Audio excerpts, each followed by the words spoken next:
Welcome to another episode of Jakpa Stories, the podcast where every story inspires another. On this episode of the podcast, I have a very interesting guest. I'm going to let her introduce herself. Sure. Hi, my name is Jennifer Aikoroje. I'm a Nigerian, Canadian. I'm a CPA and I currently work in the US. So I spent most of my time here in Canada, but recently moved to the US about 3 years ago. I also run a personal finance platform called Inside Your Finance, where I break down financial terms for beginners and millennials. And I also run a podcast called Inside Your Finance, where I give people the opportunity to share their money stories and really just talk about money lessons and wins that they had. So yeah, that's me, and follow my page, Inside Your Finance. But yeah, I'm happy to be here. Amazing. Welcome once again, Jennifer. Thank you. So how does it feel being on the other side of the seat? Because you're used to sitting here and asking questions. Yeah. So what does it feel like being on that side and being interviewed? It's different. It's different for sure.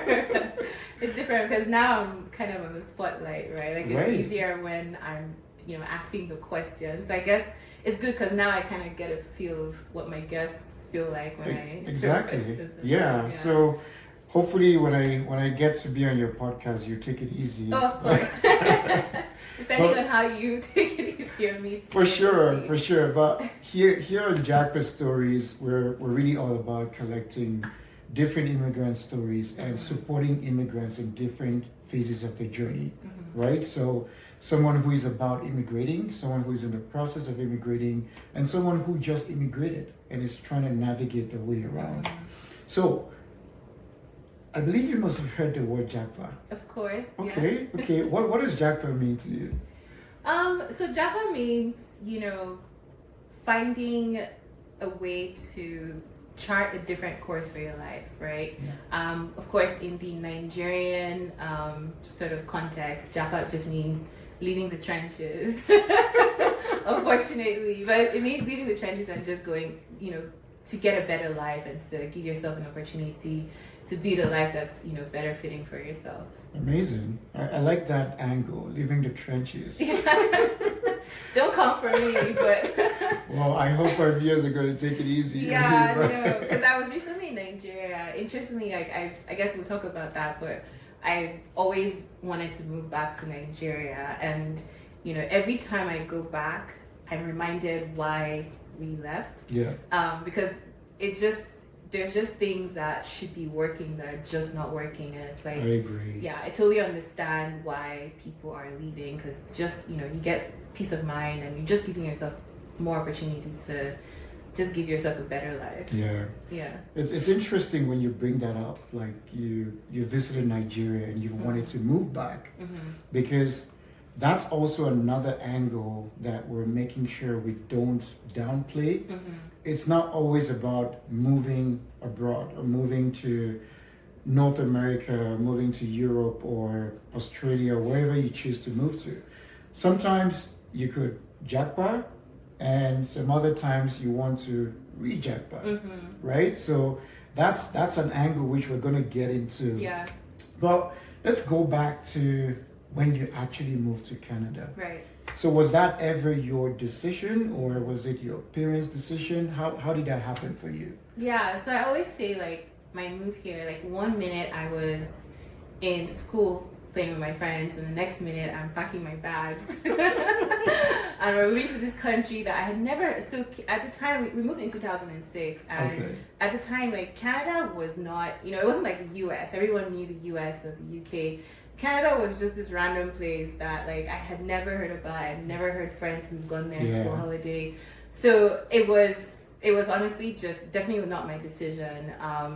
And yeah, so I was really getting into, I had just finished SS1, so I was getting ready to go into so I was 13 going on 14. And that's really when you're making a lot of friends, you've bonded with some folks from elementary school. Exactly. And you guys are looking ahead and trying to...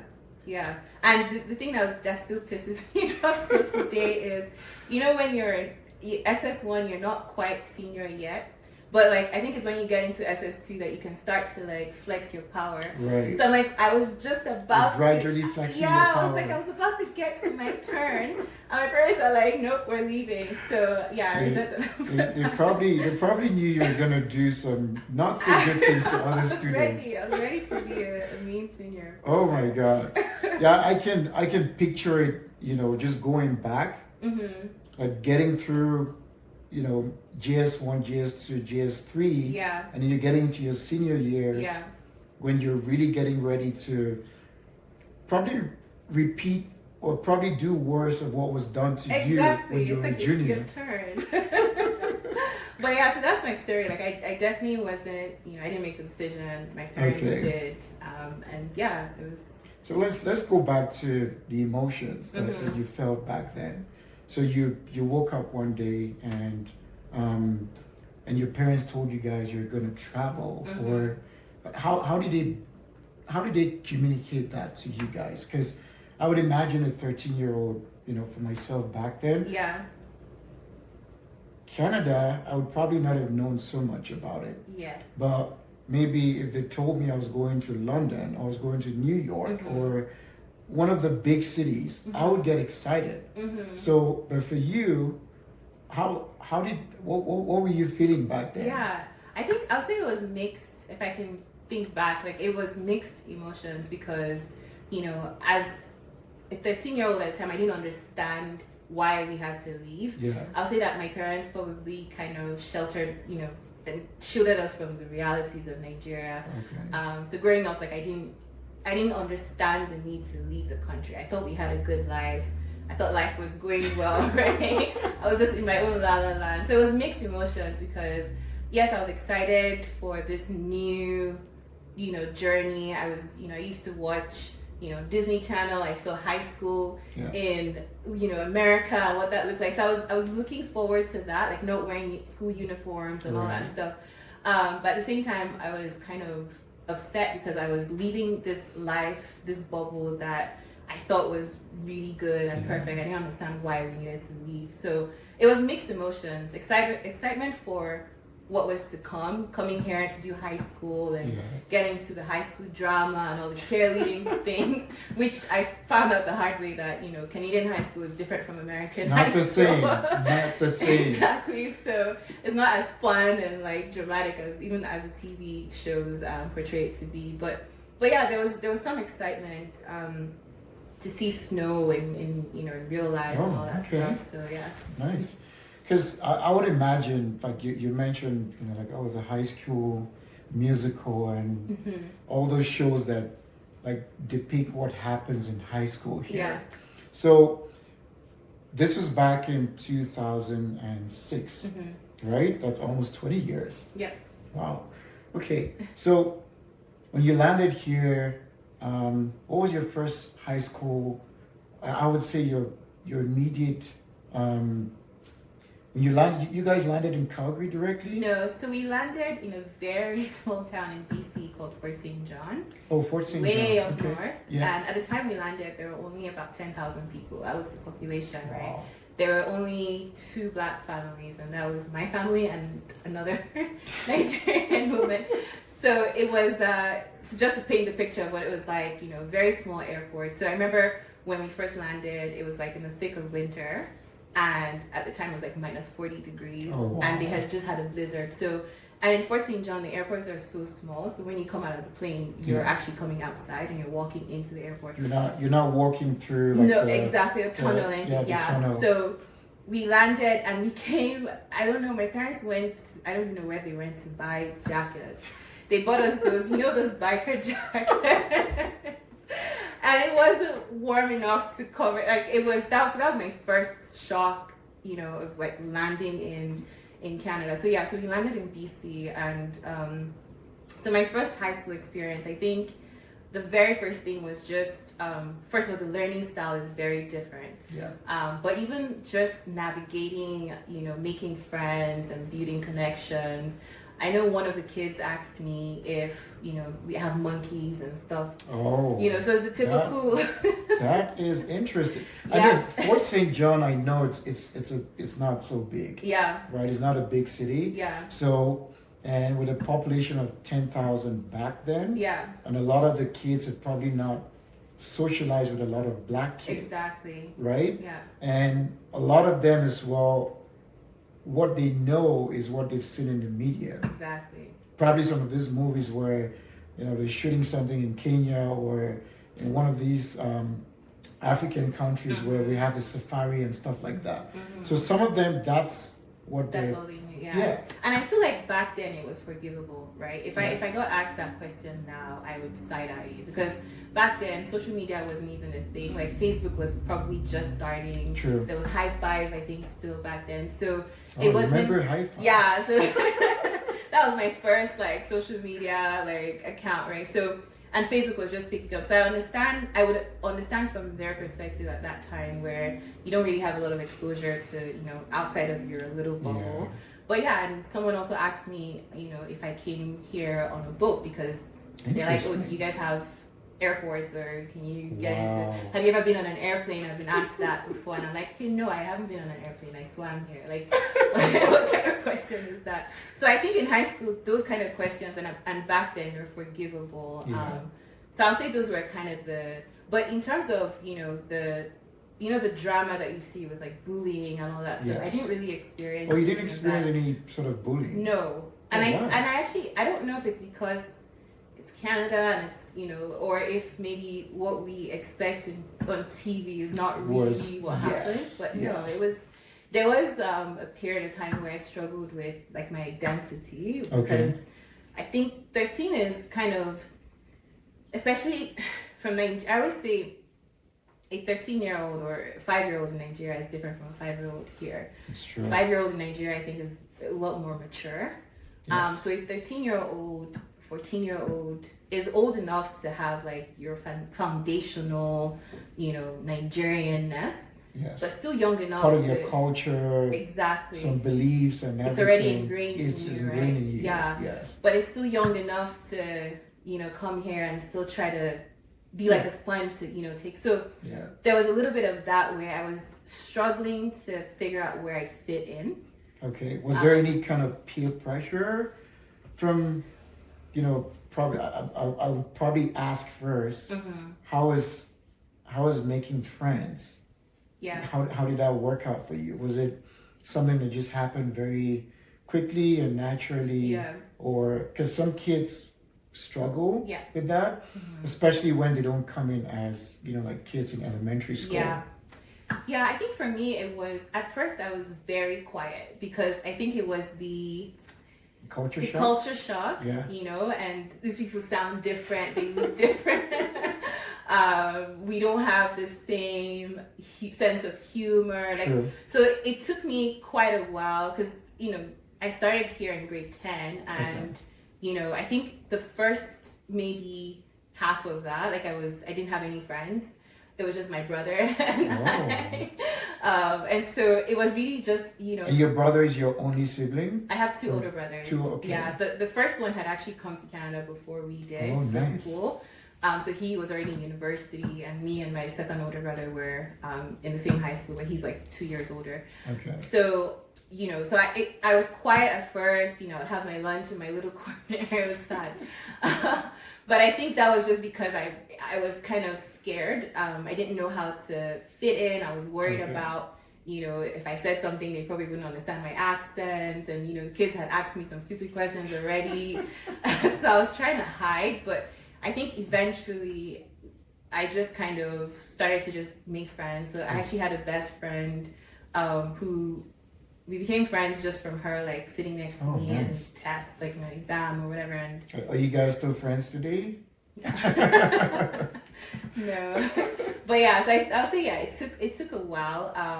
But I think just as kids, right, at that age, like the more you sort of put yourself in those situations, right? Yeah. Some of them were nice enough to come talk to me and like come like help, like you know how kids are, right? Like trying to it's very easy. Some of them are very innocent. Exactly. And, yeah. With the whole playful thing, they still want to come out there. Because at that age too, you're not really. I think if it was maybe 8 or 6 to 8, like it's Okay. easier. Yeah. But at that age, 14, 15, 16, you're already kind of you're young, but people are already You like seem in to know cliques. certain, yeah. So it was a struggle at first, but eventually I started to warm up to it. Yeah. Nice. I can only imagine kids that come in at that age, because it's almost like at different stages, the struggles are unique, right? For a kid that probably comes in during elementary, it's different. Yeah. High school is different. Yeah. Coming in directly to university is different. Yeah. So, high school, things wrapped up. And your parents, they just went, did they come for school or they just came with like PR? I know it was called something different back then. Yeah, it was a PR. So my dad worked with Shell, so he actually stayed back for a little bit. It was just my mom and my siblings that moved. Because I guess he found that he can he's better at like making more money in Nigeria than here. Oh. Yeah, I mean with Shell, like I don't know what his pay was like, but I guess that was his decision. But eventually he moved and then he got back into the oil and gas industry. Oh, nice. And I think back then, like oil and gas was still doing pretty well here. So Fort St. John, when did you guys move to Calgary? Yeah. At what point did that happen? Yeah, so I graduated high school and then moved here for university. So I went to UFC. So UFC? Okay, shout out to all the UFC folks. Yeah, exactly. Shout out to UFC. Shout out to Haskell. So I went to the School of Business, and so I moved here in 2010. Okay. And then my brothers actually moved here as well, and then I think my parents were just like, okay, all our kids are here. Everybody's moving, so yeah. So we all just gravitated, and Calgary is such a beautiful city, so it is. Yeah. Which comes back to why you find yourself in Seattle right now. Yeah. Well, because I mean, Calgary. A lot of folks that I've spoken with, especially when you look at how the media represents most of the cities in North America, right? For a lot of folks that I've spoken with, some of them when they got to Calgary, there was this culture shock. Like, first of all, they're like, Calgary did not really look like abroad to some of them. Yeah, they were like, oh, they're expecting, some, really tall buildings, some of the very fancy things they see in the movies, and I'm like, well, welcome to Calgary. Yeah. What about someone that landed in Saskatchewan or any of the no shade to any of these places, but just trying to Fort St. John, right? So after UFC, what did you study in UFC? I studied accounting. Accounting, okay. And from there was finance. I know accounting, you guys play with a lot of numbers. Yeah. And so at what point did you start like wanting to help people understand their numbers better? Yeah, sure. So I guess my story was I went through uni. I was fortunate enough that my dad covered my tuition, right? So I didn't graduate with any student loans. Nice. I got my first job in oil and gas, so I was doing pretty well. And I was living at home with my parents. Oh. But somehow big way to save. Yeah, exactly. That's what you would expect, right? But somehow I found myself in a lot of credit card debt. So that's how I was trying to paint the picture. Like there was no reason to have that much debt other than the fact that I was spending more than I was saving, and I wasn't tracking my expenses. And we don't talk enough about like financial responsibility, right? True. So and I think so I was literally I had the epiphany. I was working in oil and gas. I was doing monthly reporting for them, and I'm like, if multi-billion-dollar companies budget, I should be budgeting as well. And so that was when I then decided to basically use the exact same templates that I use at work for my personal finance.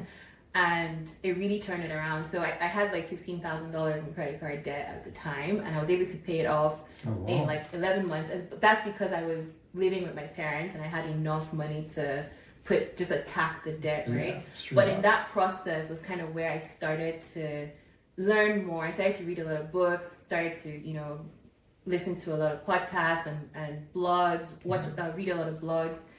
And so I decided to start my own blog, just sort of share what I had been learning. Okay. And so from your own personal journey. Exactly. Okay. And just put that out there. And this was back in 2017. And my brother and I, so my brother is a banker, so we kind of started to do it together. Oh, nice. And that's kind of what triggered that. Because I realized that I wish I had been told. I remember in uni, I had a course mate who was investing in the stock market back then. This was like 2011. I'm like, imagine all the allowance I was getting from my dad if I was just taking part of it and putting it and investing exactly. and going. So I'm like, I wish I knew that, back then, because the truth is that Caucasians, people here, get that knowledge early on. True. Right? We don't, and so so my target audience is actually early professionals and university students, because it's like it's never too early to start. If you start, the earlier you start, the better, right? That's true. Yeah, and so that's kind of what triggered that passion. I was able to buy my first property at 26, pay off the debt, and so I'm like, you know what? And I did all of that just from being more cautious with my spending, being more intentional about how I'm allocating funds, where I'm putting my money, investing, and just growing the fund. So that's kind of what triggered that. That's really good, because it's interesting how you brought up the credit card challenge, because I think a lot of immigrants are having that same challenge. Yeah. Especially folks that just got in. Yeah. Right? Because first off, when they come in, you don't have credit history, right? So one of the banks, whichever one they choose, will probably give them a credit card with very, the credit amount is not going to be too massive. Yeah. But a lot of them, because coming from different countries where the credit system is not so solid, so I personally fell into that trap where I was almost using my credit card like a debit card. So sometimes I would go way above the 25 or 30% that I'm supposed to use it. And I keep looking at my credit score and it's dropping. Yeah. Right? So I think that's one area where a lot of people still struggle. Yeah. And even some folks that I speak with today, like if they're being honest, they understand it to an extent, but they don't get the full impact of certain things that they do. Yeah. Maybe sometimes you have payments to make, but rather than being consistent with those payments, you probably like put in a lump payment that covers a lot. But if you were to, this is not financial advice, but if you were to like just give a quick overview of how the credit system works, how the credit card works, for someone who is just like, oh, you know what, I'm actually getting into this thing. Yeah. Just some quick tips that could help the person just. Yeah. So a couple of things I'll say. I'll split it into two. Like there is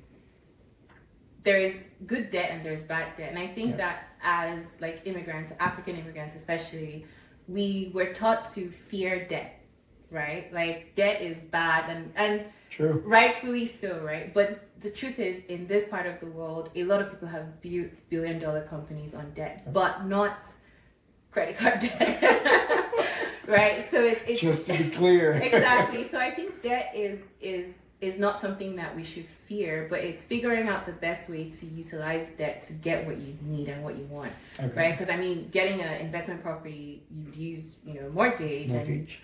And that way you're able to build income generating assets using the bank's money, right? So I think that's first and foremost, is that we should definitely not fear debt. But then when it now comes down to credit card debt, I think the first thing I would always say is credit card companies make money off of your interest.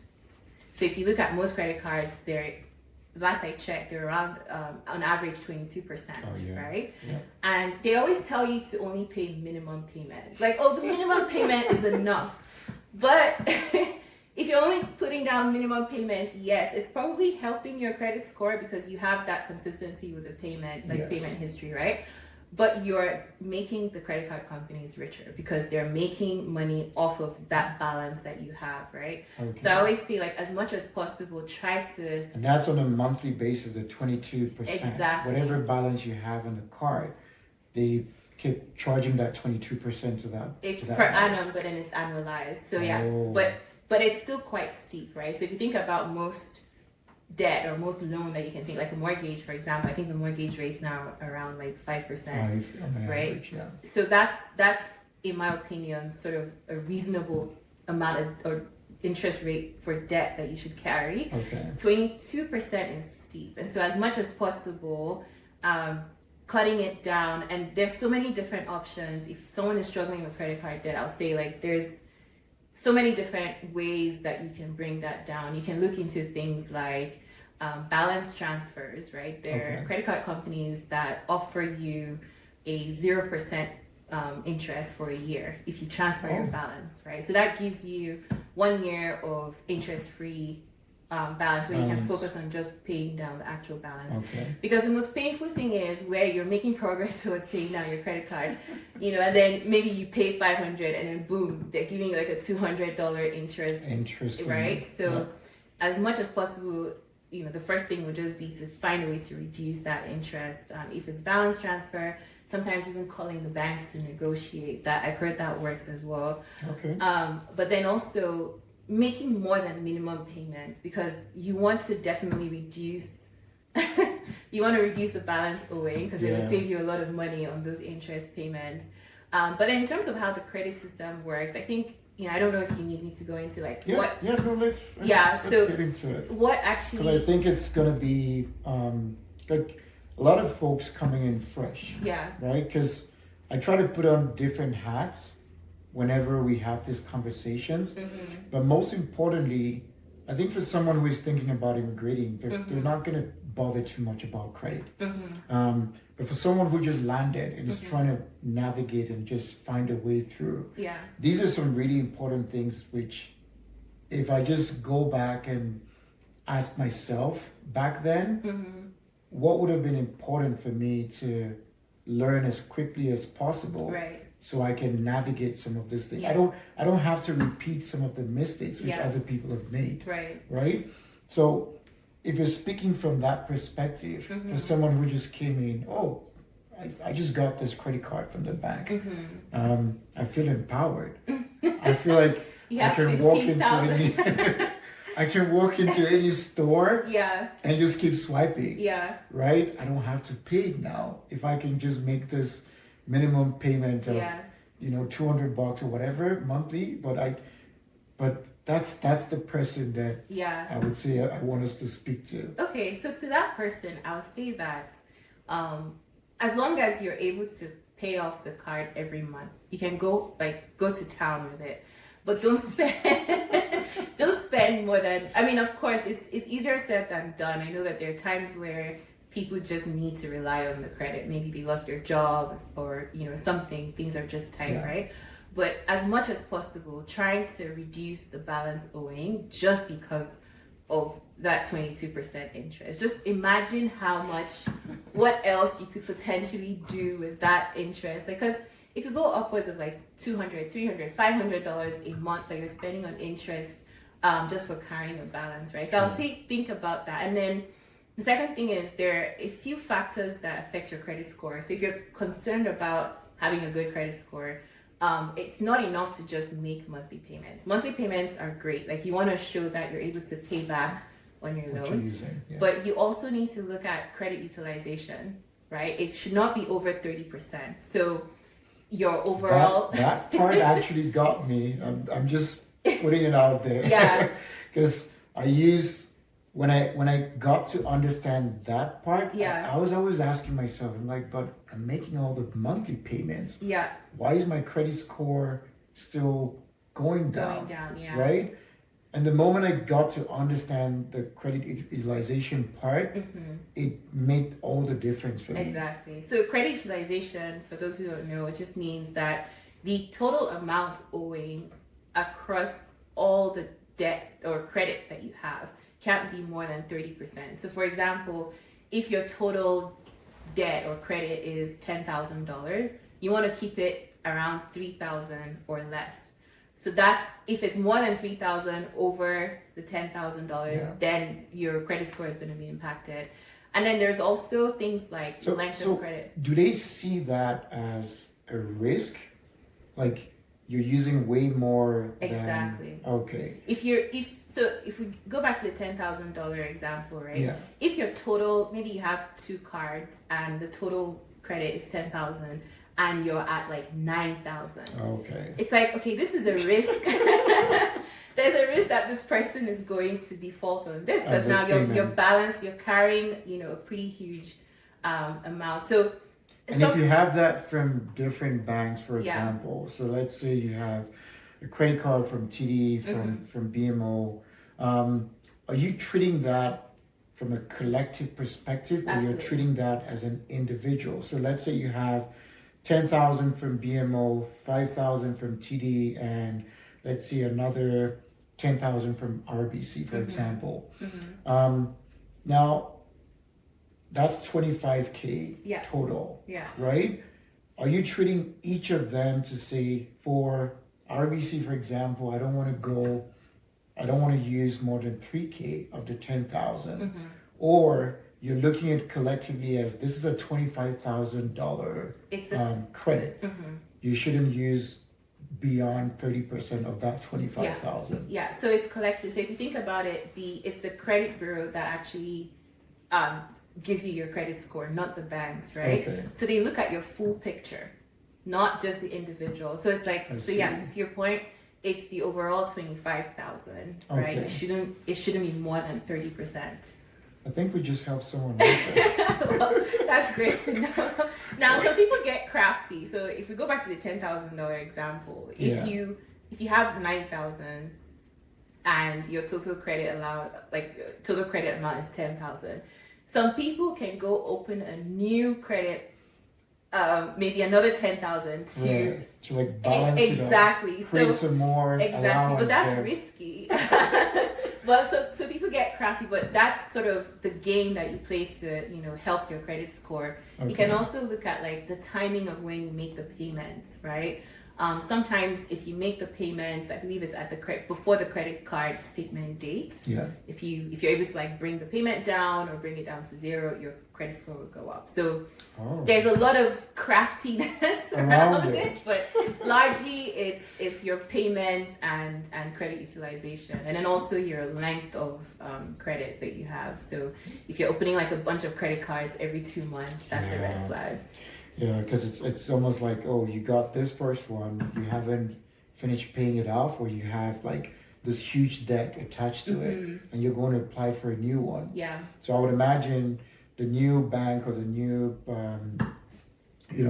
institution that is about to issue you that, and they're still making either a hard check or a soft check to your credit, and just seeing that huge utilization rate for the previous ones, it's almost like, this person is not. Yeah. Are they going to be able to pay back our loan? Yeah.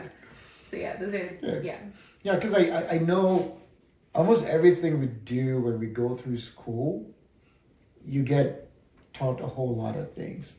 But I think finance is one thing which a lot of folks graduating from college or just start working and everything. Yeah. It's almost like everyone has to navigate their own personal path. Yeah. For something that works for them. Yeah. Now, when you speak to most folks that, as a professional, is there like a common trait that you see that most people struggle with when it comes to finances? Yeah, I would say what I've seen so far is just knowing how to strike a balance between enjoying life and living for now. Because you work hard, you should enjoy your money. We have to enjoy life. Exactly. But it's striking that balance between enjoying your life and giving yourself a sort of reward for your hard work. Yeah.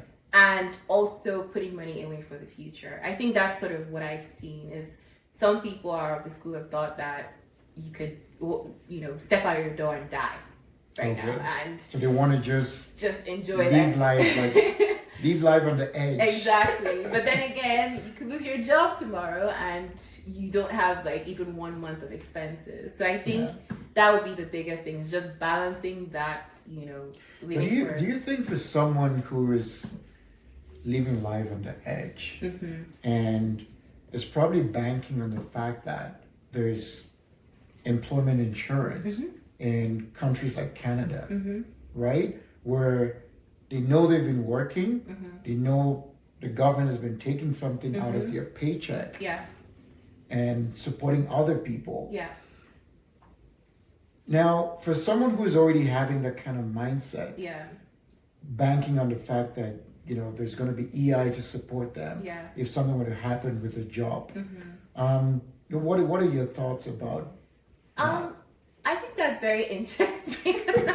That's a very interesting mindset, and I think yes, it's a privilege, and I'm glad that we live in a country like this that gives you that insurance. But the truth is that depending on one of the schools of thought is that you should have 3 to 6 months of expenses saved up or income, right, for emergencies. Now, if you think about it, EI, I've never been on EI, but I don't believe that it will cover your full monthly income. Expense. There's a percentage of it that you get, right? So now if you've, created this life where your monthly expenses are like $10,000, $15,000 a month, EI is not going to give you $15,000 a month. So you're still, if God forbid you lose your job, you're still going to have to figure out how to augment for the, for the remaining. So the lavish lifestyle. Exactly. So yes, it's an insurance. Yes, it's a safety net, but you also have to think about how much of it are you getting versus what your expenses are. Yeah. And that's why I always encourage, like, as much as possible, put a percentage of your income away. Just because you never know, especially now with AI and everything, like. Yeah. Never know when a company can just decide that they're done with you. No, that's true, because for a lot of companies, it's strictly business, right? They're going to tell you there's nothing personal, like you're an amazing employee. Yeah. You've done all the right things. Yeah. But this is just a strategic decision. Yeah. And there's really nothing you can do about it. Nothing you can do about it. Like these companies are in business, they're in to make money, right? Money, and if they think that, a lot of companies, they're either trying to, in order to make I should probably not say this, but I think it's all about the bottom line, making the bottom line look good. If it means cutting down costs, employee expenses. That's what it is. Yeah. So, at the end of the day, the employee cost, if you need to make sure your bottom line is looking good. Yeah. If there are changes in the market and you need to adjust. Yeah. Unfortunately, sometimes people have to go. Yeah. It's part of cutting that cost. Exactly. Now, let's say there's someone that wanted to start putting some money away. Is there a standard that, because I've heard some people say, oh, you need to, when you get your paycheck, try to make sure you put at least 20% or 20. Is there a standard that, or is it based on individuals? What works for them is like trying to save without necessarily squeezing yourself so tight. Yeah. I think it really depends, but I think the general, advice is minimum of 10%. Okay. Right? That's the age old, there's a book called The Richest Man in Babylon. I think it's actually one of the best personal finance books because it's super simple, but, the concepts in there are very good if you apply it to yourself. And the book says like 10% of what you earn is yours to keep. Okay. So I think at minimum 10%. 10%. Okay. Of course, I know Christians also give like tithe and stuff like that. It's also 10%, but not to be mistaken with your tithe. Your tithe, yes. I think you give your 10% tithe, and then you also put 10% to yourself because. But yeah, so I think it depends on the individual, and if you think you can give more, put more away, then 100%. And I've seen some people, I think, the more they advance in age and everything, then they go a little bit more aggressive with savings. Yeah. And then it's almost like, okay, what you used to do in your 20s is slightly different from how you would approach investing in your 30s versus your 40s. Exactly. So it's almost like as as you're losing time, sorry to put it that way, but you want to start bumping up.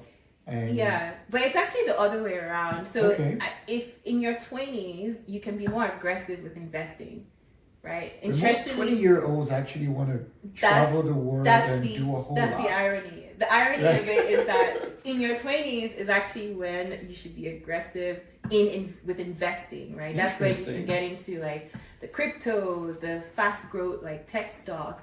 But it's when you get to your older age, like maybe like 40, 50, that you want to be a little bit more conservative. Because imagine if you put like a lot of money in a stock and it crashes. A 20-year-old might have like 40 years to recover if they're retiring at 60. A 40-year-old or a 50-year-old only has 10 years. So close. So I think in your older years, you need to be a little bit more moderate with investing. But of course, that's probably when you have more discretionary income to put away. So yes, aggressive in the amount that you're putting away, but more conservative in your investing, just because the stock market can get really crazy and you might not have enough time to recover. But this is actually the biggest reason why I like to talk about this, because the 20-year-old doesn't know what they have. Like the average 20-year-old is not thinking about that. Exactly. Because it's at that point the thought is, I still have a lot of time. Exactly. Right? But then imagine if you start at in your early 20s, you can. I think for me, the reason why I invest and I save is because I want work to be almost optional. Like I want to go to work and not be so anxious about, oh, what if I lose my job? It's like, no, if I lose my job, sure. If not, at least I have something, right? So imagine if you start at like in your early 20s, then by the time you're 40, you should have enough money if you wanted to retire at 40, you could. If you wanted to keep working, you could. Like it just gives you more financial freedom and more options. And it's interesting you brought retirement up, because a lot of people have like different numbers when it comes to retirement. I was having a conversation with a friend the other day, and I sort of asked him, like, what does retirement look like for you? And he started painting this picture like, oh, he needs to be able to travel and do. And I'm like, what's stopping you from doing that right now? Right now, yeah. He's like, oh, I don't think I've made the money. And I was like, okay, let's put some numbers to what you're thinking. What amount would you say, if you have that every month, that it's going to be able to take care of all your expenses, your travel costs and everything, and still just make you, feel like you don't need to work for anyone. And he was like, oh, on the average, like $10,000. Like, okay, good. So $10,000, which means you need about $120,000 every year if you're not working to be able to retire. Yeah. And I'm like, okay, let's say God blesses you with like another 40 years in your 40s, right? Now, that 120, multiply that by 10 years, right? That's 1.2 million. And then 1.2 million by another 4 years. 4 million. Right?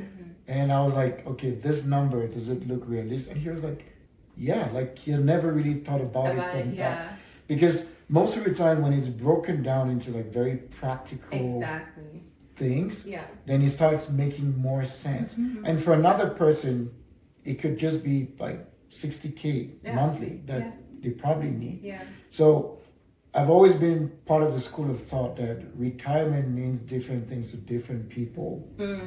For someone like me, I think, I would get bored if I'm not working or doing something. Even if it's something I love doing. So, but what are your thoughts about retirement? So for me, my personal definition of retirement is being able to.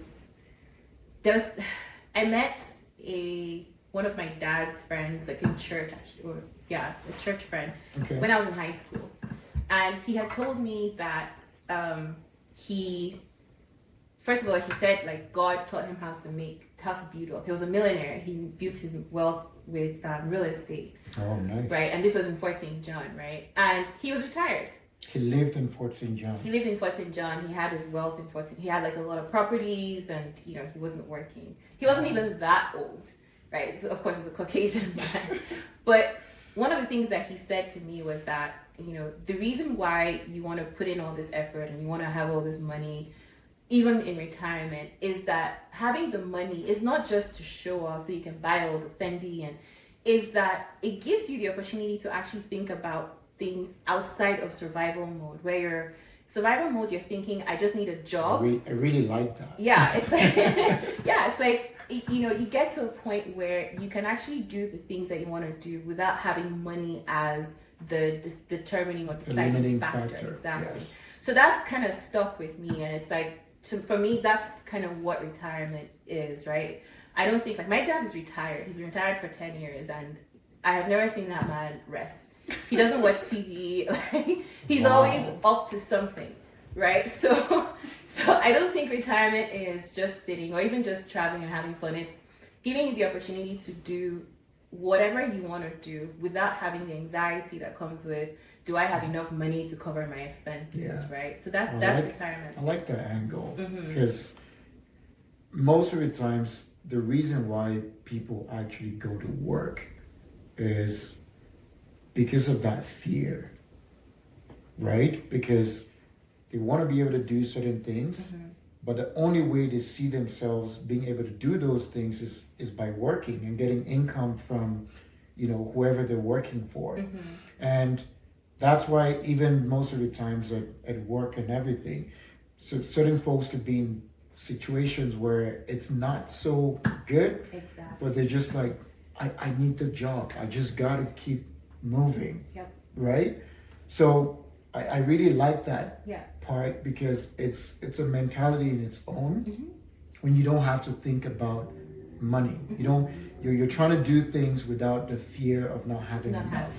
And it doesn't mean you wouldn't work. Like, you can still work, but like, if your passion is, I don't know, working at like an art studio versus working in a tech company as an engineer, if you have enough money and money is not a factor, you're gonna go do what you love, right? Of course, so you still do things. Of course, the human brain can't stay idle, right? You need to do things to feel like you're impactful and you're adding value, right? So you can do things without having to think of, okay, how much does it pay? Is it gonna cover this or cover that, right?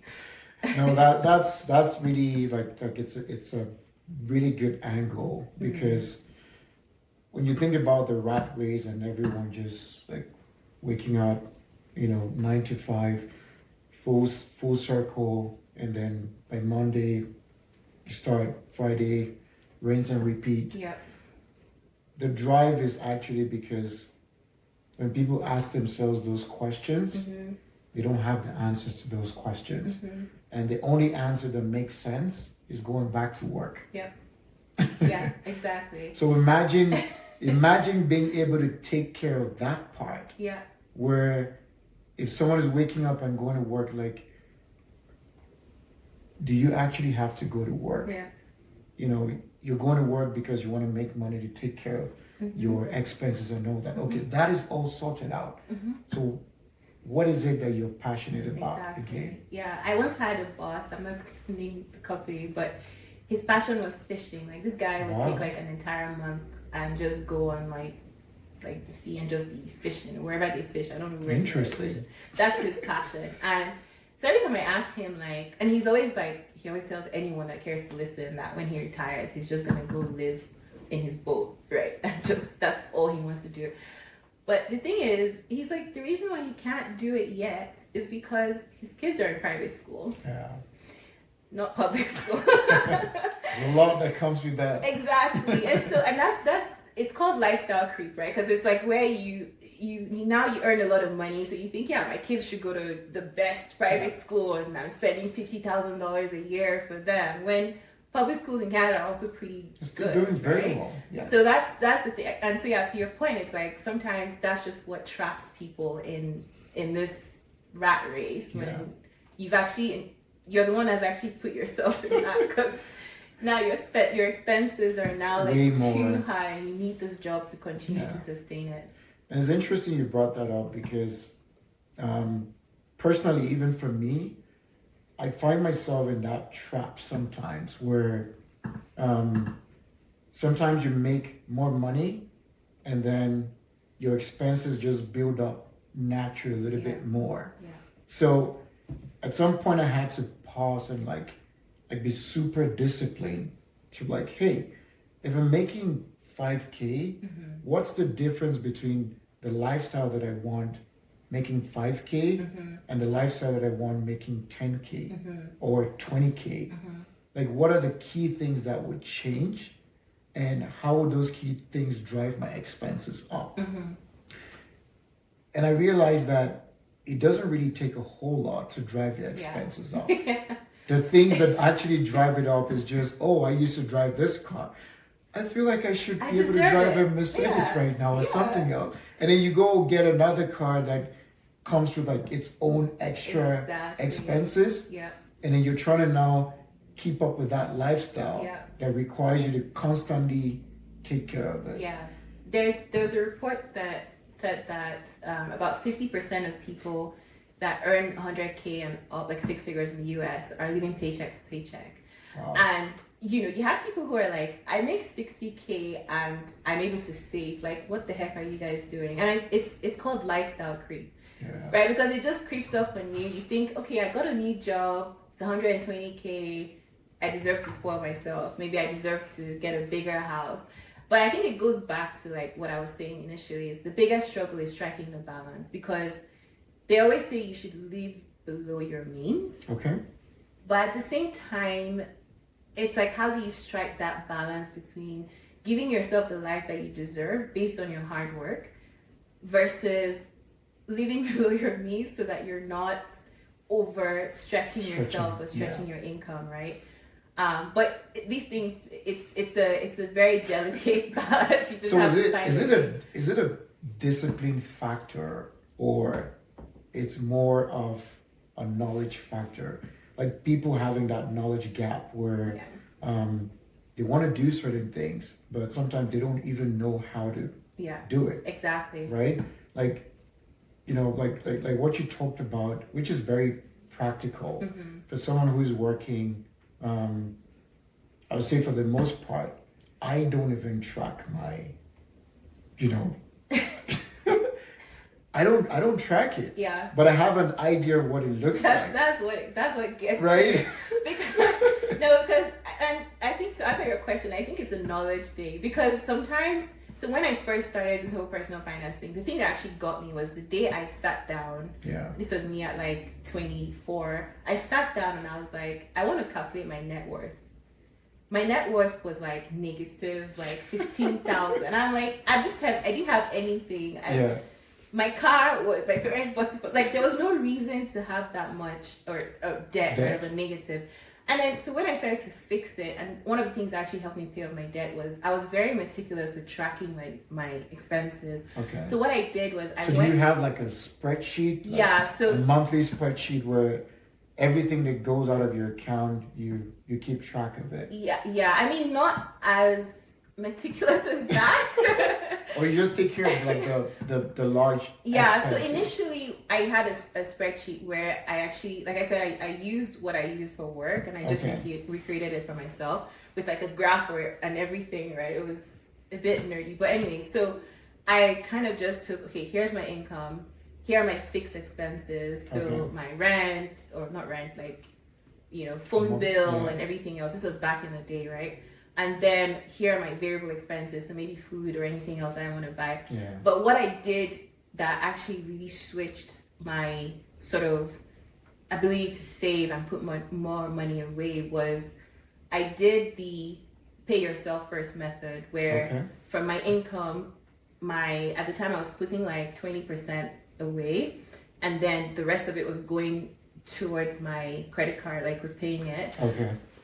Everything else that's left from that, I didn't care how it went, as long as what I wanted to save was done, and I knew I was focused on paying down my credit card debt. So I think that way you're not like, it takes away the pressure to keep checking. If you give yourself a number, a percentage, you want to put away 10%, put that away first, automate it so you don't even have to think about it.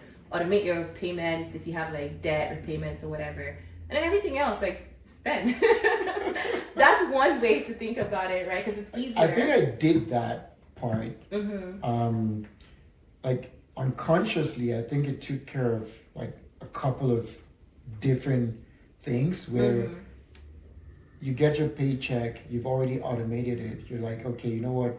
This just goes away. I don't even receive it. Right. Right? Yeah. And then every other thing that I receive, I start putting in like all the other like major expenses that has to go in. And honestly, like those other ones, I don't think about it too much. Right.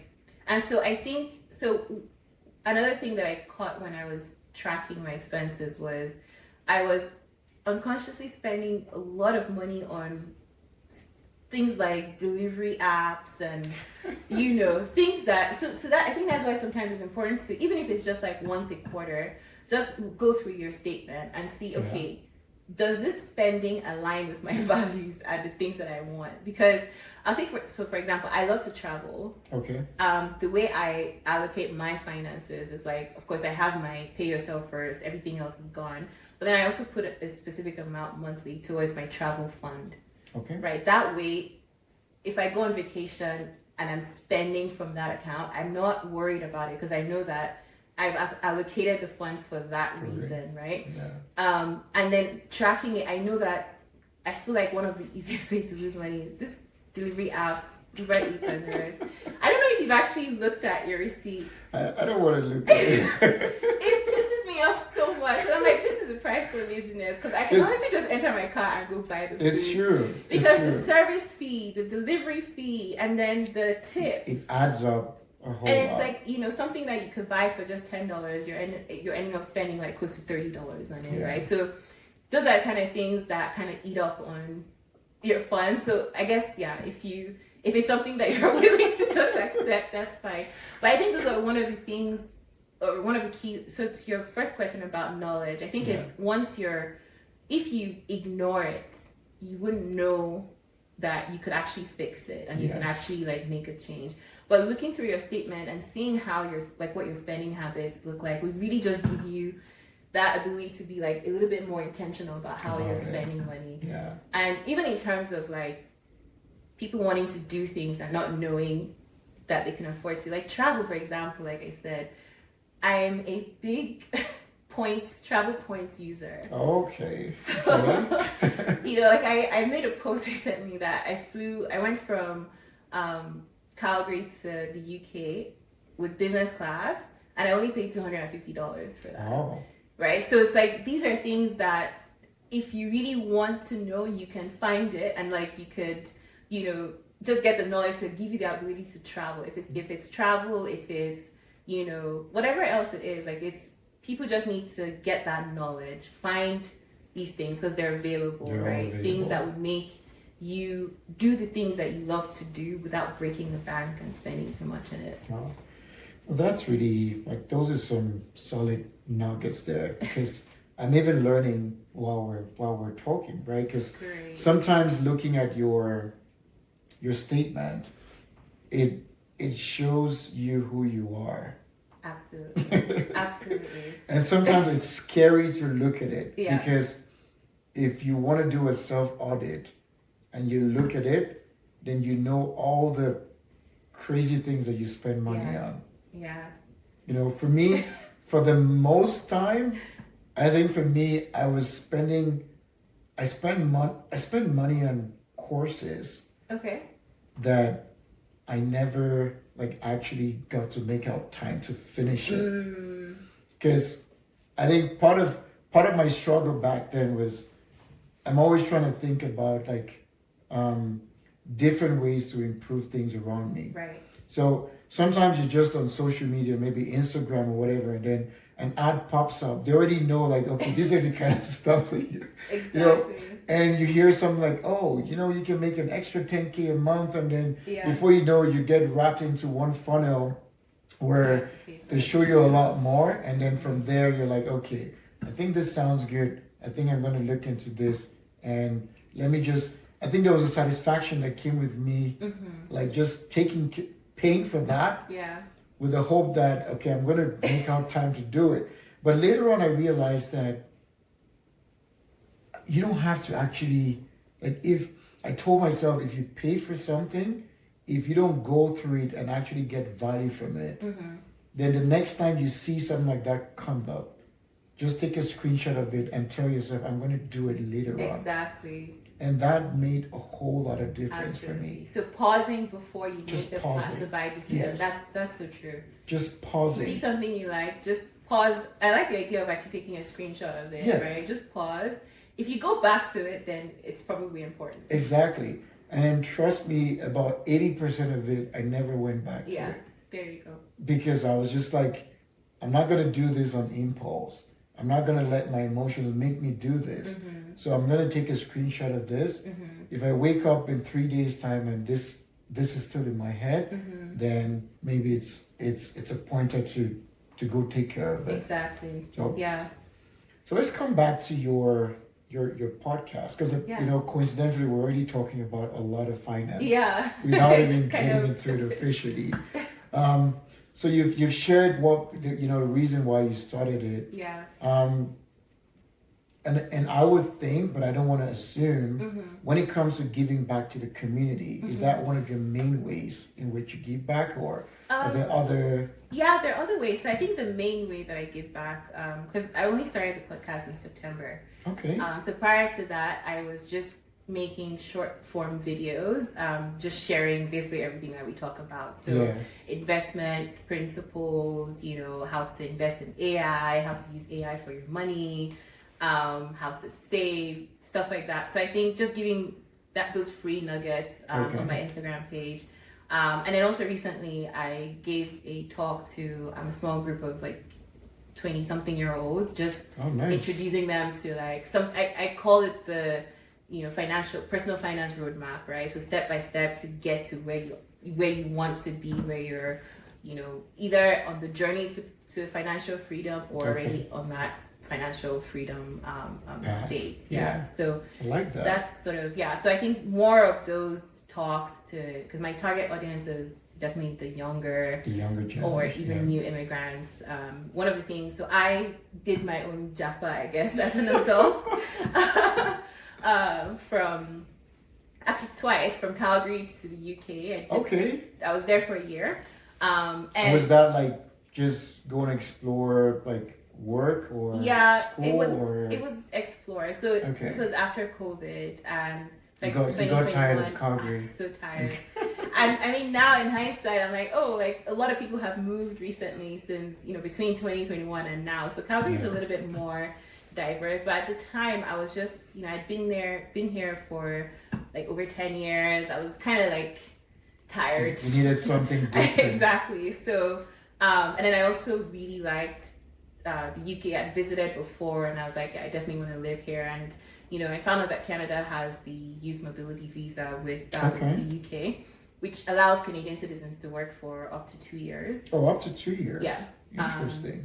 So I did that and went there, and I was able to travel around Europe. So did you get a job there before going, or you're just like, you know what, I'll pause everything here, go there first of all, and then apply for jobs or something? So I got a job before I left, but I had already quit my job here, and I already got my visa and whatnot. But I was already applying and interviewing, and I think I got lucky because it was COVID. So a lot of companies were doing virtual interviews. So I was able to do my interview, and then I got the job. Oh, nice. Yeah, so I landed on a Wednesday, started work on a Monday. So just a few days to exactly, and I also press needed reset. Exactly. So, but the point I was trying to make is when I first landed. So I landed on a Wednesday, and I needed to open a bank account for them to be able to pay me because they couldn't pay me in my Canadian account. Oh, yeah. So it has to be a British account. But I also had issues because I got an Airbnb, right? Because obviously you first land. I didn't really know anyone in London. So I got an Airbnb, and I went to the bank to open an account, and they're like, sorry, we need proof of address. Proof of address is either utility bill. I'm like, dude, I don't have a utility. They're like, sorry, we can't.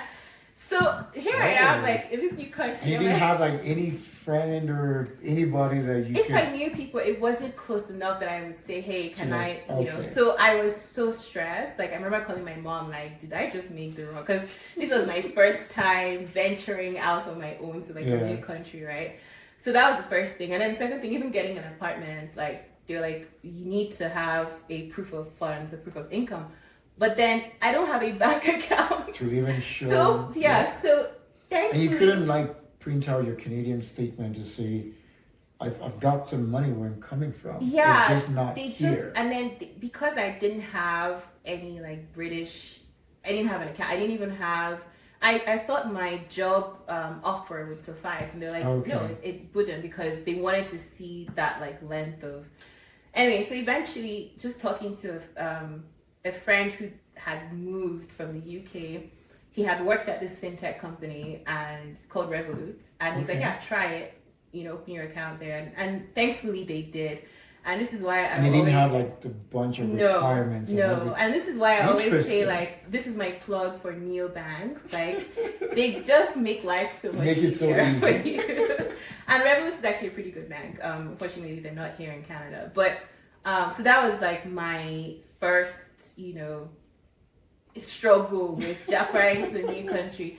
But I think the point that was your own personal Jakpa exactly. experience. It's like that. Not depending on your appearance. This is you making your decision. Exactly. And I want to move to London. Yeah. So and so that's kind of, those are kind of the things that I feel like, you know, when someone moves to a new place, like if you don't know sort of like a certain, like even in the US now, so I now live in the US, I guess my second Jakpa, a lot of the things, or third, right? Third. So moving there as well, like I didn't have this, the same struggles with like opening a bank account or even financial struggles there, because there's a lot of integration. Exactly. But just in terms of like knowing how to invest and how to open like, you know, tax advantage accounts. Yeah. I knew, and I found out a lot of that from talking to my coworkers, right? Oh. So it's like, which is like the unconventional education that you get. Exactly. So that's actually one of the reasons I started the podcast, is because a lot of the things that I know, like buying my first property at 26, it was talking to, you know, people like Charles Suji at the time, like, you know, I have all this money, I don't know what to do with it, I know I will spend it, you know, and then he started to really help me think about, even my brother as well, because my brother is also really big on financial literacy. So, you know, having people around me who are open to share their own personal finance story and their journey, and, you know, just having those conversations, I feel like I've gotten a lot of, you know, growth from that. So that was like that. Yeah, because some of those things that you actually learn, it's not from like textbooks or, you know, sometimes just sitting down with someone who has walked on that path. Exactly. And they share their experiences and you learn a whole lot from it. Yeah. So I would really, you know, I can see a lot of 20-something-year-olds benefiting hugely from it. Absolutely. If they actually listen. If they listen, and I hope they do. Because being disciplined at that age is, if anybody can be disciplined at that age and say, hey, you know what, I'm putting in away this amount of money consistently, it's going to make a huge difference. Oh, yeah. Because by the time they're clocking 40 or like mid 40s, they could actually decide if they want to even keep working. Exactly. And I think also showing the proof, you know, like I bought my property in 2018. 2018 Calgary, the housing market then, like we had just come out from the oil and gas downturn, right? Yeah. So it was the buyer's market. Houses were super cheap, right? So imagine buying at that time, and you know what that looks like now in terms of like you know your appreciation, right? So I think sometimes just showing them like, hey, it's not just some theory. Exactly. Like imagine how much how much time can actually help you if you just like start early. Yeah. And people learn a lot more, a lot faster when there's proof. Exactly. Right? It's almost like I'm not just telling you this, but right this is what I did. Yeah. Right? If you work for me, then it will work for you. Yeah. Which is like the number one social proof for anything you're doing. Absolutely.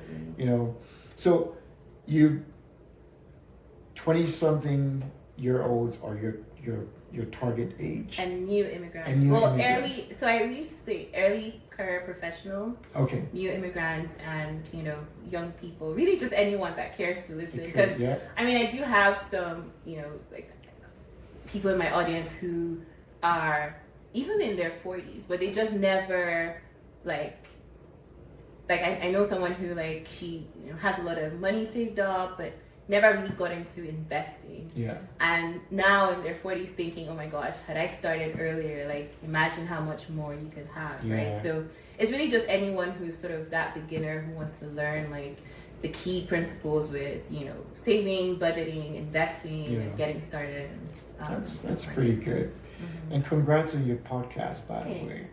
When I saw it, I'm like, okay. I think one of the ones I saw was with Charles, Mm-hmm. and then that's when I connected. I was like, oh, okay, personal finance, this is huge. Yeah, Because a lot of immigrants would definitely benefit from that. absolutely. Not just immigrants, but even Caucasians who have been here, Mm-hmm. probably born here and everything. Finance is something which no one really teaches you. Exactly. So you have to be very intentional about Yeah. it. And I run a coaching program that's not free, it's paid, Okay. where I sort of help people on a one-on-one basis so one of the key things that I found from even before starting the podcast, just from posting about personal finance stuff, Yeah. is people would often reach out and say, yeah, this sounds cool and everything, but how do I actually apply it to myself? So I Yeah. realized that people actually need that hands-on one-on-one coaching. Support. Yeah. Just to help with even just setting up an account for investing, or setting up a budget or a tracker, things like that, and helping them really just hold their hand into getting into the habit of saving money Yeah. and putting money away. So do you have a template that you share with people? Yeah, so I'm working on an ebook right now, which Okay. kind of has everything that a beginner needs to know about starting investing in the stock market. So Okay. all the terminology, all Yeah. the different ways ETFs to and all exactly. those. Yeah, I find that I think finance folks were actually guilty of this because we spend so much time in it, Yeah. and so we throw out all these You throw the buzzwords. acronyms and everything, and And you it's just just you just expect everyone to exactly to It's understand. you're speaking gibberish. So the ebook really just breaks it down and Okay. very easy to understand. I like what it that. says, yeah. Because I remember, when I actually looked into stocks and stuff like that, Mhm. I had to educate myself Mhm. personally, Yeah. because you watch some of these YouTube videos where folks are just going, okay, you know what, the ETF is, and you're like, you have to just pause Exactly. and start from the fundamentals and then just start growing up from there. Exactly. Yeah. It's really, and there's a lot of noise out there with, I think, because of how the market looked like in 2020, where it was so volatile, and I think anyone who put money in the stock market in 2020 made a lot of money. Yeah. So because of that, a lot of people are like stock gurus. But the truth is so every time I see anyone say, oh, buy this stock, it's gonna go up, I'm always side-eyeing them because no one knows No one really knows. how it's stock. If anyone tells you they know for sure the stock is gonna go up, it's two things. Either it's insider trading, which is illegal, or they're just giving you BS, right? So so yeah, I think just educating yourself. People always ask me, even right now, how do I invest in AI? And it's if you think about the AI ecosystem from end to end, right? What does it take to bring an AI solution to the end user? Right? You're looking at semiconductors, data centers, cloud infrastructure, and then the actual AI applications, right? So if you're thinking about it that way, you wouldn't be going around searching for the next hot thing, right? Just look at that ecosystem end to end, and maybe pick an ETF or a stock in one of those areas, and then you're solid. You don't need 20 stocks. You just need one or two from those, like, from those little points in the ecosystem to bring the AI solution to you. So has your strategy always been like long term or short term, or you keep your portfolio mix between this, this is a company that I see growing in the long term, and I'm just gonna buy this, keep it and not bother. Probably check it back in a couple of years to see how they're doing. Versus some other people because some folks, it's so easy to get confused between some of these folks that make a lot of noise out there, who are probably doing day trading, versus people who want to invest. Exactly. Yeah. So for me, it's I would say 90% of my portfolio is long term strategy. So I have like the broad-based ETFs. I have a handful of companies that I believe that I know are solid. They're not going anywhere, right? But then the other 10%, I dabble in cryptocurrency, in trading as well. So that's my stock portfolio. But I also have real estate as well, right? So I don't chase stock. I don't chase the new hot stock. I just as long as the company, like, take Palantir, for example, right? Like, Palantir is one that's now very hot, but I invested in Palantir back in 2021. I even forgot about the account, and I bought it because when I was in the UK, my roommate works there, and we were talking about, he's an engineer, and we were talking about, what they do, and I was like, that sounds like a solid company. So I bought it, and I just completely forgot about it. And then, of course, you see, back in 2021, it was like $20-something, right? So it's things like that. If you just set it and forget it, as long as you believe in the company. If it's like a random biotech company that might crash tomorrow, maybe not exactly. But if it's a strong one, like the Google, the big guys, then I think I just keep it, I just buy it and then forget it. But then I also do like monthly investment, so a recurring buy for the ones that I like. Oh yes, that's one thing which I think at some point I spoke to one of my friends, and he was like, he does like a recurring, like a monthly recurring buy. Is that you set up the recurring buy for companies that you just want to have more of their shares, or do you like make new decisions monthly to say, okay, you know what, I'm putting in this amount of money to buy more shares or more ETFs or whatever, and I would have to either put them in the ones where I already have an existing portfolio, or search and get new ones that have prospects. So it's a mix of both. So like I mentioned, there are a few that I know I would never touch, right? Like my ETFs, like I have a big one, like a broad base on the entire stock market, US stock market. I wouldn't touch that one, right? So there's a recurring buy on that one every month. And then there are a handful of maybe 2 or 3 tech companies that I think they're here to stay forever. I also have recurring buy on those ones. Then there's sometimes like, maybe I read up, like right now I'm reading up on quantum computing, right? If I continue to do the research and I find that, there's a future in this thing, because right now it's really speculative, but if there's a future in it and I think I want to own one of the stocks in that area, then so it's like sometimes monthly I might open a new position, but for the most part it's just recurring buy on the ones that I already have, or maybe I want to dabble in some trading, which always ends bad. The risky part. But cryptocurrency, like I've also I also have like one that's just, I just have a solid buy on that without like I don't even shift, like I don't sell, I don't cut it, I just, put some extra money in there. That's really good. So let's come back to your second Jakpa. Right. Which you moved to London. And so you were there for a year. Okay. So after leaving there for a year, comparing that back to Canada, what were your thoughts about working there and then working here? Wow. It's interesting. So I really loved the UK. I really loved living and working there because the diversity is unmatched, right?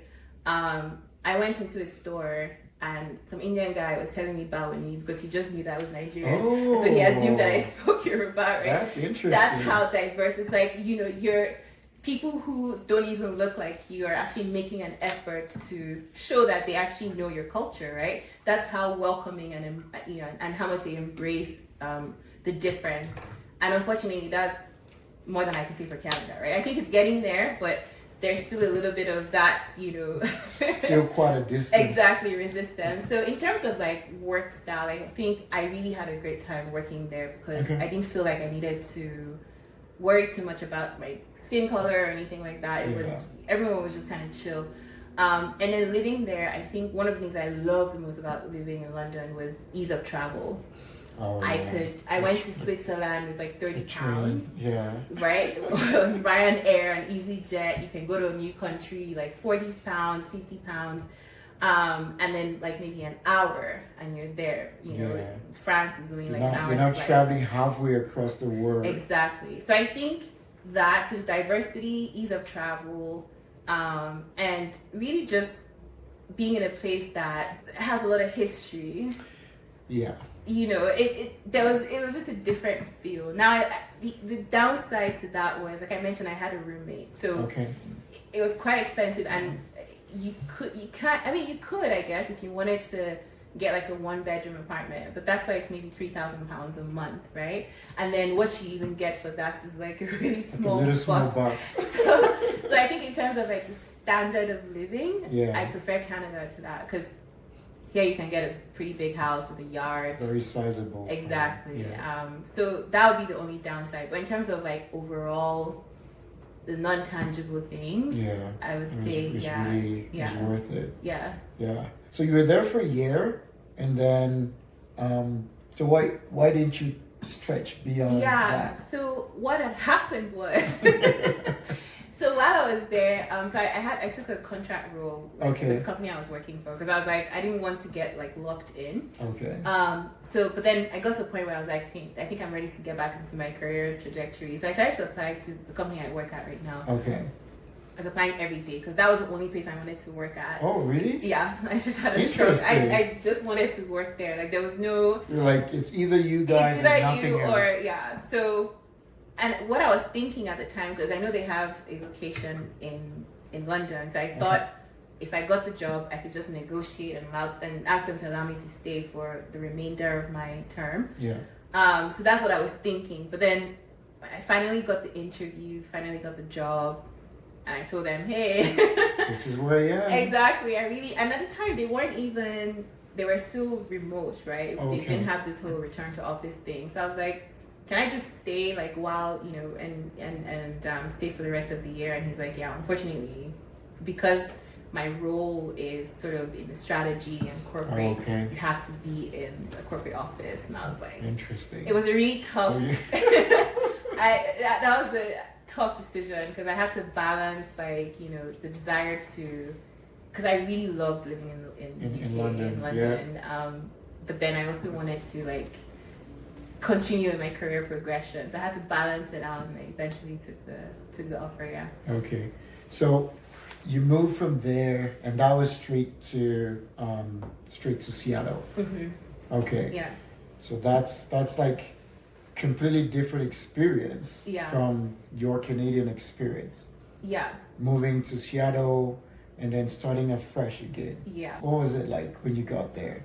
Never had any interest in moving to the US because I just always felt like the US and Canada are kind of like the same in terms of culture and whatnot. So even moving to Seattle didn't really feel so much of a culture shock or anything because I think because Seattle is also on the West Coast, they have similar mannerisms to Canadians. Like it's very close to Vancouver. Exactly. Very polite, very You're not part of the typical US culture. So even now I have to, it's only when I'm on the road driving that I realize I'm in the US. Because those people, they drive so crazy. But Yeah, but other than that, like day to day, even getting integrated, it wasn't hard. I think it was easier because I had a job. Yeah. So I had a job. I got an apartment like really right when I moved. In fact, before I moved, I already had my apartment. Nice. My bank account, I was able to open it like because the company, like we have some banks there, so it was super easy to just get set up. Yeah, very stress free. Very stress free compared to your London experience. Exactly, and then even culturally, like it's just little nuances that are different. Like the one that shocked me was someone made a joke about. So I was in a work meeting, and then the guy said, the meeting was really tense, and then he said he thought they were going to bring out guns. So this guy is he doesn't work in the US. He's one of our remote workers. And he said it jokingly, like it was so tense that the guns might have come out, right? Just as a joke, like any other country would see that and laugh. Apparently, saying the word gun is a curse word in the US. And I think it's because of the history around all the gun violence and stuff. So I guess those are the little things that are different. Like you have to just think about that, like what to say and what not to say. Yeah. Interesting. So let's switch over to something fun. Okay. Okay. So I'm going to ask you a series of questions, and I want you to just answer it with what comes to your mind first of all. Okay. Jollof rice or shawarma? Jollof rice or shawarma? Wow, this is like okay. First thing that comes to mind is jollof rice. Okay. Unless it's like, is it Nigerian shawarma or just regular shawarma?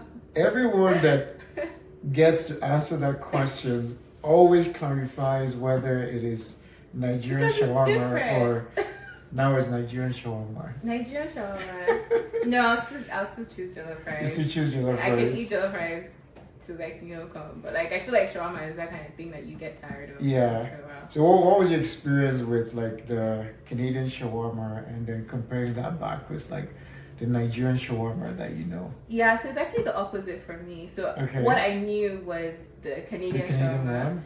And then, because the first time I went back to Nigeria after, like as an adult, was after university. Okay. And prior to that, I had never had shawarma because my parents were not giving us shawarma at the time.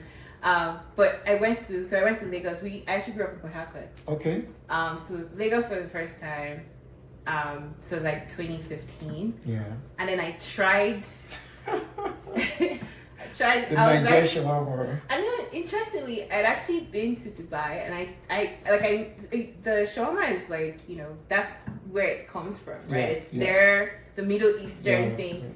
But the Nigerian shawarma is 10 times better. It's different than that. So yeah, so it was the other way around. Like I can't eat shawarma without knowing how good Nigerian shawarma is. I can't eat this one here without like thinking back at for it. Okay. Winter or summer? It depends. Winter here or winter where are we talking? But well, let's talk about winter where you live, because I know it's not so crazy in Seattle. Actually, no, it's still summer. Still summer. Summer, yeah. Okay. Summer is just beautiful. There's always wanting some sunshine. Keep it warm. Exactly. Seattle is really beautiful because it's surrounded by lakes. Yeah. So you guys get a lot of rainfall. We do around the fall, winter time. But the summertime, it's sunny.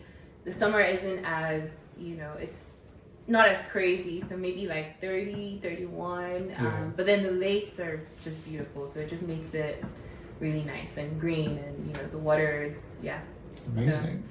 So, we have a tradition on the podcast where every guest that we have on the podcast gets to answer a question that the previous guest leaves for you. Okay. I don't get to see the question. Okay. Fortunately. Okay. So, the only time when we open up the book is when you're sitting here. Oh, wow. Okay. And so you're going to have to take the book. Oh my gosh. Jakpa Stories book. Yeah. And you open it up and read the last question that you have there, and then answer the question. Oh my goodness. Okay.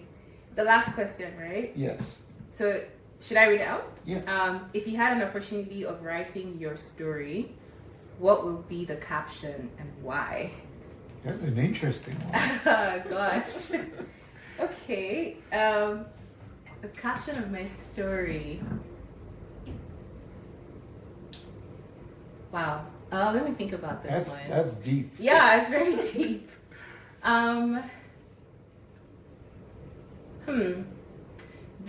I guess it would be I don't know why this is the first thing that's coming to my mind, but the settlement of the wanderer, the settling of the wanderer. The settling of the wanderer. Yeah. I like that. Yeah. So why that title? Because I think that my life has just been a series of moving. So even multiple Jakpa stories. Yeah, and even before we left Nigeria, my dad worked with Shell, right? So between Port Harcourt and Warri, and we somehow always had to move with them, right? Okay. So there was that, and then we moved to Canada, and then so that itch has always been there to, leave and find something else and find that excitement, and it's even still stayed with me even now. Like traveling, I'm always looking for that next adventure or that next thing to explore. But I think as I'm now getting older and really finding my purpose, right? I find myself understanding the value of putting down roots somewhere, right? And settling, and not settling in a way that is boring or whatever, but just settling in terms of because I think it's only if you're settled that you actually start to make an impact and you really start to add value. There's time to explore and for adventure and all of that, but I think now you go explore, but you come back to base. Exactly, and it's only now that I'm older that I actually see and understand the value of that of explore, come back, but have a base and have roots somewhere. I like that. I mean, that's a really good title. Yeah. Sounds like a title of a movie that I would personally watch. Yeah, it's just be chaos though. It's just be from one place to another place, but. Yeah, so I think that's the thing. It's and I think I would always be that person who wants to explore and wants to try different things. But just understanding the key and the reason, the importance of just of having a grounded, having a base in the solid ground. Yeah. Well, that's good. So now is your turn. Okay. You have to leave a question okay. for the next guest. Okay. And the only time the guest opens it up is when they're seated right there as well. Okay, wow, that's so interesting. For people like us that like to be prepared, that's the first that's the only thing here that we get to put you on the spot. Right, and then right. It just comes, whatever comes, put it in there, and the next person is gonna have to answer the question. Interesting. If I were a betting man, I would probably think it's a finance-related question. Probably not. Actually, but now that you say that, I have one that's actually really good. Okay. Yeah. Should I do that right now? Yeah, you can do it right now. Okay. So everyone sees how transparent it is. So they don't think Divine is writing these questions in the back end.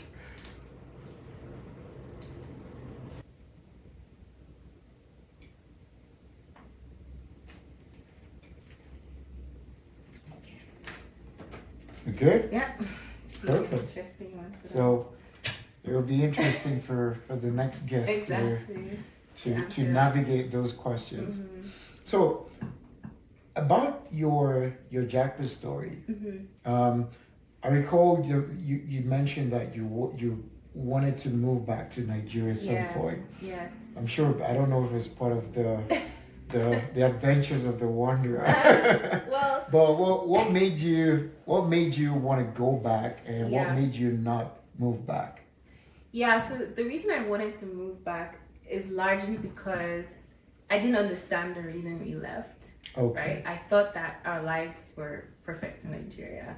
Of course, my parents knew better, but at that age, I was just in my own bubble, right? So there are a lot of things that, I missed my friends. I was watching a lot of Nollywood movies. I thought, when Lucky Big Babes and all those things came out, I was like, this is the life. Like, not this boring that's Canada. the life to me. Exactly. So I was really just captivated and and I guess influenced by those things that I was seeing, and then also at the back of my mind, just feeling like I prefer home to here. Okay.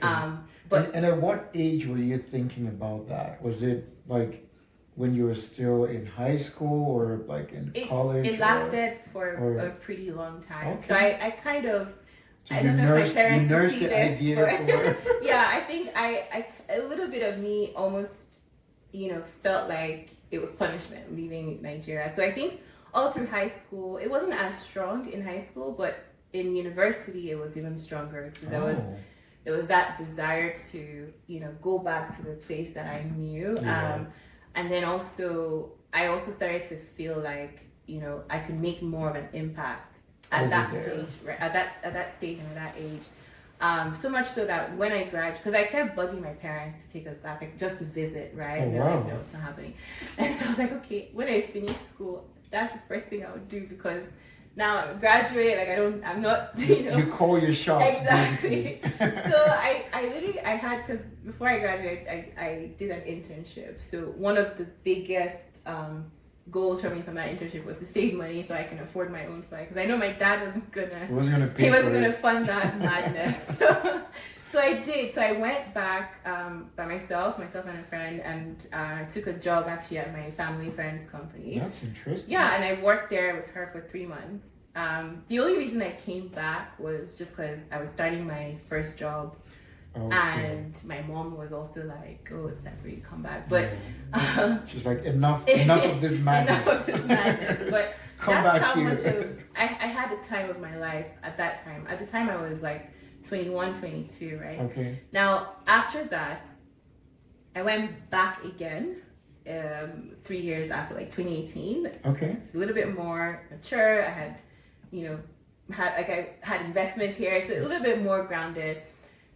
Then I started to see the realities, right? Little things. That was when I realized that some of the biggest problems in Nigeria is not necessarily the government, but it's even the little things, even at the micro level, right? I had a hotel that I went to, because I went for a friend's wedding, and I was in a hotel, and this is it's not like a high end, it's like a nice one that they advertise themselves to be like good, right? Cream and proper. Exactly. Tell me why. 2 things. They came to clean the room. They didn't leave any toilet paper. They didn't leave any towels. I'm like, I have to call you to replace the towels. That's number 1. Number 2, tell me why I'm about to take a shower. I turn on the thing and the shower isn't working. Like the water isn't coming out. And I call them and they're like, oh, sorry, ma. So we didn't tell you. Sorry, they are fixing the pipe. The pipe was, sorry, ma. I'm like, isn't that something you should inform the guests ahead of time? So it's a minor things like that, right? Very very nonchalant about little things, right? Customer service is almost zero. Customer service is absolutely it's struggling. It's exactly right.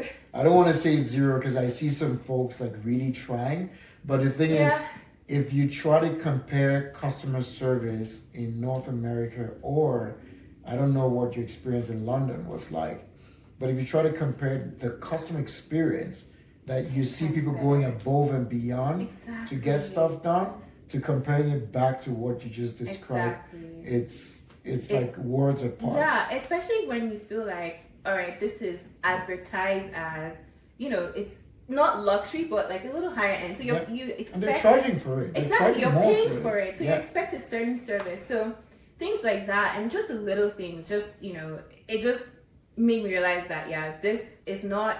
It's not enough, because before I had this rose-colored idealistic view of it, like, oh, they need me, like I have my Canadian education. I wish your dad and your mom were like, oh, now she's seeing it. Now she's getting it. They got tired of hearing me before I went, like every time I'll be like, no, like the whole idea of coming to this part of the world is so that we can learn enough and go back and get make all an the impact. education. My parents just looking at me like, who's this one? Like, Does she know? So now that I've experienced it, they're even surprised because I think even after that 2018 experience, it wasn't as bad. Okay. What really cut it for me was the 2020 thing, the NSARS that happened. Okay. So I was still here in Calgary. Okay. Yeah, and I was part of the people who organized the protest here in Calgary, right? I had the megaphone. My parents were just like, "What's wrong with this child?" Front line. We brought you out of this Nigeria. What is wrong with you? And so in my mind, I'm like, we're doing something. We're protesting. Making a difference. Until the actual shooting happened, and that was when I think everything just became clear to me. We're not fighting. It's not just simple. Oh, we just need people to make a change. It's deep, it's right? Deep. Yeah. And that was where I just realized that I can't make any. I mean, I'm sure that because I actually do have friends who have moved back. Okay.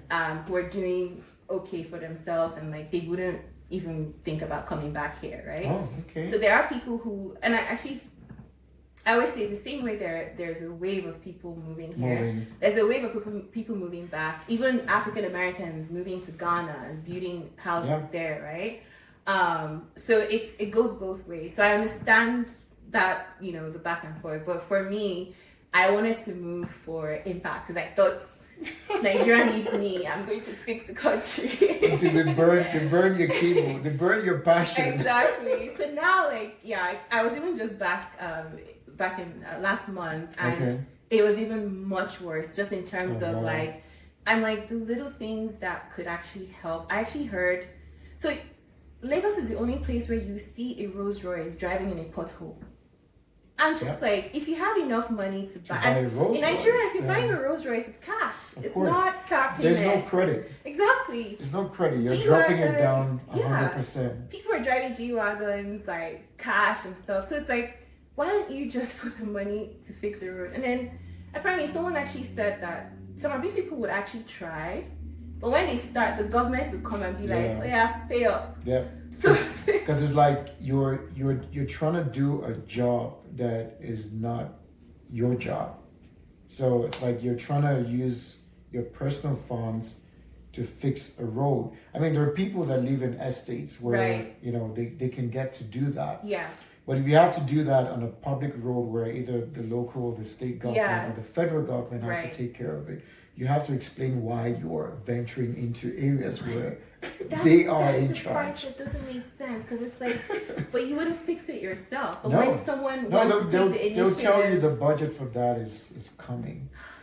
Anyway, so that whole conversation, I was even more so. I'm it's not what I thought it was, because I thought it was just the country. I mean, I think it's getting better. Nigeria is on pace to it's on the path to get better. Yeah.